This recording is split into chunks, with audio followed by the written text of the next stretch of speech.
இப்போ மாத கிரகத்தை வச்சு பார்க்கும் பொழுது ராசி அதிபதி ஆகிய சுக்கிரனே பார்த்தீங்கன்னா மேஷத்திலேயே பெரும்பாலான காலத்துல இருக்கிறார். மாதம் முழுவதுமே மேஷத்திலிருந்து மாத கடைசி நாளாகிய ஜூன் 30ஆம் தேதி தான் ராசிக்குள்ள வருகிறார். ஸோ 12ஆம் வீட்டில் இருக்கக்கூடிய சுக்கிரன் 6ஆம் இடம் என்று சொல்லப்படுகிற துலாமை பார்த்து தன் வீட்டை தானே பார்க்கிறார். ஸோ இது எப்படி கொடுக்குன்னா கொஞ்சம் டிராவலிங்கு, சில சுப செலவுகள், அது மாதிரி விஷயங்கள் கொடுக்கக்கூடிய அமைப்புகள் உண்டு. முக்கூட்டாக 2ஆம் இடங்கிற தனஸ்தானத்துல நட்பு வீட்டில், ஆட்சி வீட்டில் இருக்கக்கூடிய அமைப்புகள் மிகவும் சிறப்பான ஒரு அமைப்பு. ஸோ அதனால ஒரு புது பண வரவு, போட்ட இன்வெஸ்ட்மெண்ட் பெருத்த லாபத்தை பெறக்கூடியவங்க, ஜாதகத்தில் அது மாதிரி அம்சம் இருக்கிறவங்களுக்குலாம் இந்த ஜூன் மாதம் செகண்ட் ஹாஃப்ல நம்ம எதிர்பார்க்கலாம்.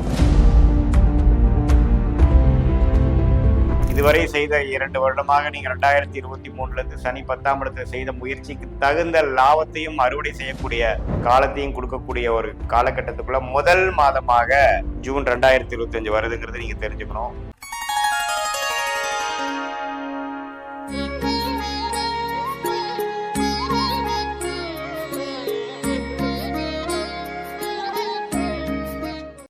வணக்கம், நான் உங்கள் அன்பான சயின்டிபிக் வேதிக் அஸ்ட்ராலஜர் அஸ்ட்ரோரஞ்சி பேசுகிறேன். நல்லது நினைப்போம், நல்லதே நடக்கும்.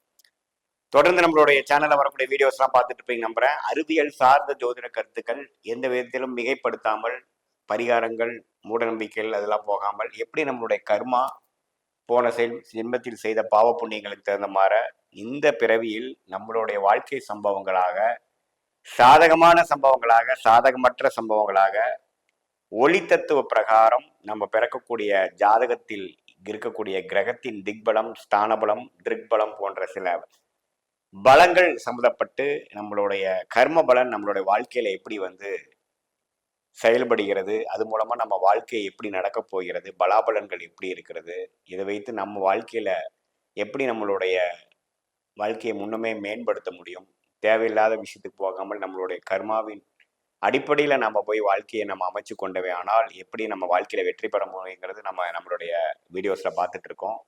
அந்த வகையில ரிஷப ராசிக்காரர்களுக்கு ஜூன் 2025 எத்தகைய ஒரு மாதமாக இருக்க போகுதுங்கிறது நம்ம பார்க்க போறோம். அதற்கு முன்னாடி சேனல் ஃபர்ஸ்ட் டைம் வரவங்க மறக்காம சப்ஸ்கிரைப் பண்ணுங்க. ஸோ தொடர்ந்து நம்மளோட வீடியோஸ் உங்களை அடையும். அது மூலமாக நீங்கள் பலன் பெறலாம்.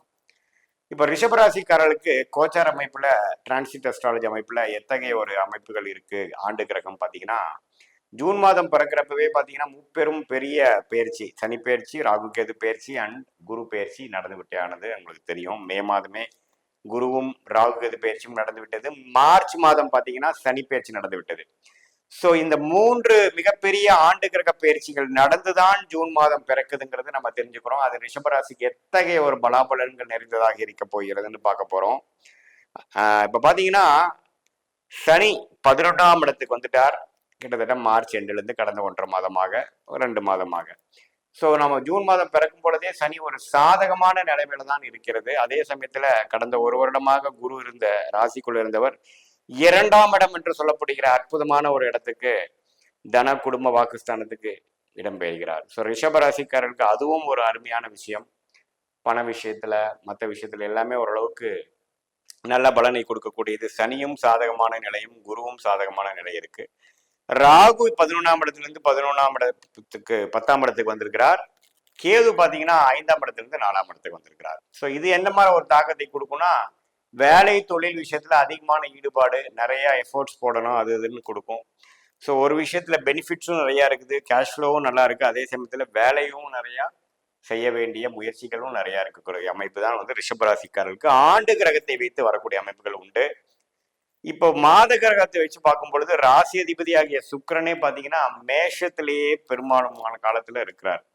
கிட்டத்தட்ட பாத்தீங்கன்னா மாதம் முழுவதுமே மேஷத்திலிருந்து மாத கடைசி நாளாகிய ஜூன் 30ஆம் தேதி தான் ராசிக்குள்ள வருகிறார். ஸோ 12ஆம் வீட்டில் இருக்கக்கூடிய சுக்கிரன் 6ஆம் இடம் என்று சொல்லப்படுகிற துலாமை பார்த்து தன் வீட்டை தானே பார்க்கிறார்.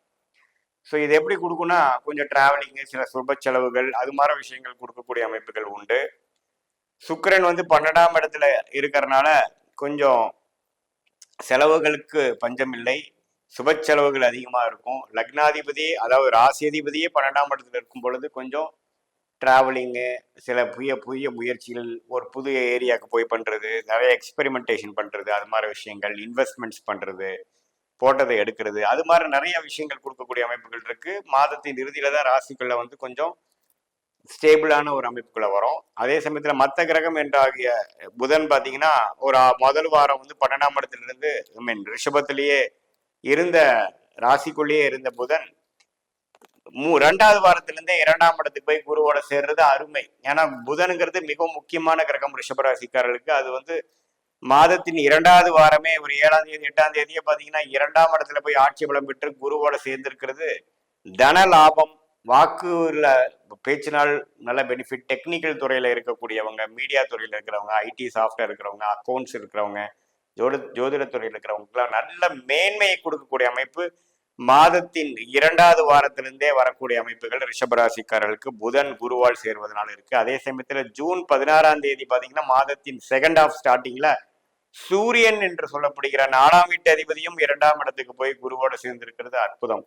ஸோ 2ஆம் வீட்டு அதிபதி, 5ஆம் வீட்டு அதிபதி, 4ஆம் வீடு, பாகிஸ்தான் அதிபதி எல்லாமே கூட்டு கிரகமாக முக்கூட்டாக 2ஆம் இடங்கிற தனஸ்தானத்துல நட்பு வீட்டுல ஆட்சி வீட்டுல இருக்கக்கூடிய அமைப்புகள் மிகவும் சிறப்பான ஒரு அமைப்பு. ஸோ அதனால ஒரு புது பண வரவு, போட்ட இன்வெஸ்ட்மெண்ட் பெருத்த லாபத்தை பெறக்கூடியவங்க, ஜாதகத்துல அது மாதிரி அம்சம் இருக்கிறவங்களுக்குலாம் இந்த ஜூன் மாதம் 2வது செகண்ட் ஹாஃப்ல நம்ம எதிர்பார்க்கலாம்.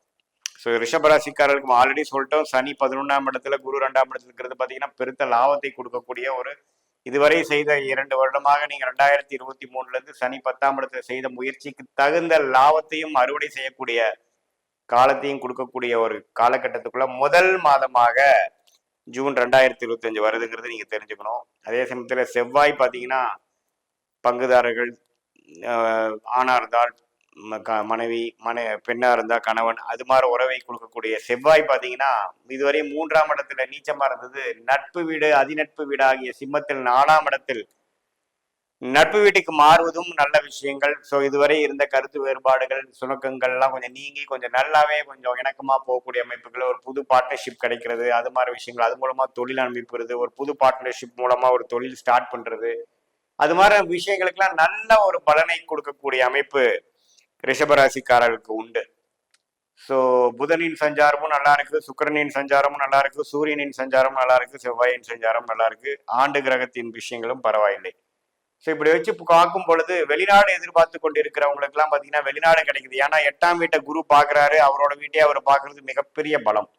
ஸோ விசா வெயிட் பண்ணிட்டு இருக்கிறவங்க, இது மாதிரி வெளிநாடு போகணும்னு ட்ரை பண்றவங்க, படிப்பு விஷயமா இருந்தாலும் சரி, வேலை விஷயமா இருந்தாலும் சரி, டக்குன்னு வந்து ஜூன் மாதத்துல கிளிக் ஆகக்கூடிய அமைப்புகள் இருக்கு. அங்கேயே போய் நிரந்தரமா வாழக்கூடிய அமைப்பு இருக்கு. அங்கேயே ஆல்ரெடி இருக்கிறவங்க பாத்தீங்கன்னா ஒரு குடியுரிமை, பிஆர், சிட்டிசன்ஷிப், இது மாதிரிலாம் ஒரு அங்கீகாரம் கிடைக்கக்கூடிய அமைப்புகளும் உண்டு. ஸோ ஒரு நல்ல 8ஆம் வீடு அதிகமா வளர்க்கறதுனால நல்ல இன்வெஸ்ட்மெண்ட், வெளிநாடு விஷயங்கள், ஷேர் மார்க்கெட் லாபங்கள், இது மாதிரி லாட்ரி மூலமாக ஏதோ ஒரு பெருத்த லாபம், உயில் மூலமாக, மனைவியினா இருந்தா கணவன் மூலமாக, கணவனா இருந்தா மனைவி மூலமாக நல்ல ஒரு சொத்து அபிவிருத்திமான சில விஷயங்கள் கண்டிப்பா வரக்கூடிய அமைப்புகள் உண்டு. அதே சமயத்துல ராகு 10ஆம் இடத்திலிருந்து குரு பார்வை வரும் பொழுது வேலை தொழில வந்து நிறைய மாற்றங்கள், நிறைய எக்ஸ்பெரிமெண்டேஷன், நிறைய ஹார்ட் ஒர்க் பண்ண வேண்டியது, அன்எக்ஸ்பர்ட் டெரிட்டரி, அதாவது புது புது விஷயங்கள் நம்ம ட்ரை பண்ண வேண்டிய அமைப்புகள் எல்லாமே உண்டு. ஸோ ரிஷபராசிக்காரர்களுக்கு பார்த்தீங்கன்னா ஒரு நல்ல ஆண்டு கிரகத்தின் பயிற்சியும் அருமையான விஷயங்கள், மாத கிரகத்தின் அமைப்பு நல்லா இருக்கு. குறிப்பா புதனுங்கிற 2ஆம் வீட்டு அதிபதி, 5ஆம் வீட்டு அதிபதி அருமையான நிலைமையில ஒரு ஆல்மோஸ்ட் செகண்ட் தேர்ட் வீக்லாம் இருக்கிறனால ஜூன் 22ஆம் தேதிக்கு அப்புறம் தான் அவர் கடகத்துக்கு வரார். ஸோ ஒரு மிடில் 2 மாதங்கள்ல வந்து நல்ல சில விஷயங்கள் கொடுத்து அடுத்த வரக்கூடிய 2 வருடங்களுக்கு ஒரு நல்ல மாற்றத்தையும், ஒரு long stretch of professional, personal, financial குரோத்தை கொடுக்கக்கூடிய அமைப்பு, ஒரு கேம் சேஞ்சரா இருக்கக்கூடிய ஒரு மாதமாக ஜூன் 2025 வந்து ரிஷபராசிக்காரருக்கு இருக்கு. இது வந்து பொதுவான பலன்களை தவிர உங்களுடைய ஜென்ம ஜாதகத்திலே நீங்க என்ன லக்னத்துல பிறந்திருக்கீங்க, உங்க லக்னாதிபதி யாரு, இப்ப என்ன தசாபுத்தியில் போய் கொண்டிருக்கிறது, அந்த தசநாதன் புத்திநாதன்லாம் இப்ப கோச்சாரத்துல நம்ம பேசின அமைப்புல எப்படி வருதுங்கிறதுலாம் ஒருங்கிணைத்து பார்க்கும் பொழுது உண்மையே துல்லியமான பலன்கள். நான் சொன்ன நல்ல தசாபுத்தியில் போகும்பொழுது நான் சொன்ன சாதகமான பலன்கள் இன்னும் அதிகமாகவும், சுமாரான தசாபுத்தியில் போகும்போது சாதகமற்ற பலன்கள் அதிகமாகவும் இருக்குங்கிற மாதிரி நீங்க புரிஞ்சுக்கணும். உங்களுடைய ஷார்ட் டேர்ம், லாங் டேர்ம் எப்படி இருக்க போகுது, இதெல்லாம் ஒருங்கிணைத்து பார்க்கும் பொழுது தக்க முடிவுகளை நீங்க வந்து உங்கள் கர்மா பிரகாரம் எடுத்து உங்களுடைய ஃபுல் பொட்டன்ஷியல் வாழ்க்கையில ரீச் பண்ணக்கூடிய அமைப்புகள் கண்டிப்பா சயின்டிபிக் வேதிக் அஸ்ட்ராலஜி மூலமாக தக்க முடிவுகள் எடுத்து நம்ம பண்ணலாங்கிறது நீங்க தெரிஞ்சுக்கணும். நீங்க எந்த மாதிரி ஒரு காலகட்டத்தில் போறீங்க, இன்னும் எவ்வளவு தூரம் இருக்கு, எந்த நேரத்தில் எந்த முடிவு எடுக்கிறது நல்லதுங்கிறதெல்லாம் துல்லியமா நம்ம தெரிஞ்சுக்கலாம். மீண்டும் மற்றொரு காணொலியில் சந்திப்போம். நன்றி, வணக்கம்.